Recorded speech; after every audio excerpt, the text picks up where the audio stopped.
Ready to bring your stories to life and create your own 2D animated short film using Adobe Animate? Step 1. Start by opening Adobe Animate and creating a new project.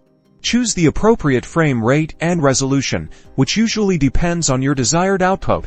For example, 1920 by 1080 pixels at 24 frames per second. This will set the stage for your animation. Next, develop your story. Create a basic storyboard, visually mapping out each scene. Sketch out your keyframes. Note the dialogue and any actions. This blueprint will keep you organized and on track. Use the shape tools in Adobe Animate to draw your characters. Think about simple designs that are easy to animate. Break the character into body parts to make them move. The Layers panel allows you to organize these parts as you create the scene. It's time for animation.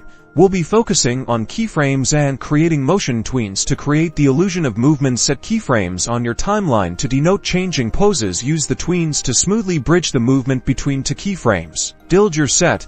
Create backgrounds by using the Adobe Animate drawing tools. Layer the backgrounds behind your animated characters. Remember that backgrounds add context to the animation story. Add sound effects and music layers to enhance your film. Use sound effects to make the animation more appealing, and use music to set the tone of each scene. Don't be afraid to get creative with sound. Finally, export your animation. Use the appropriate settings for your intended platform, and that's it. You've made an animated short film. Now, share your creation with the world. Good luck and have fun.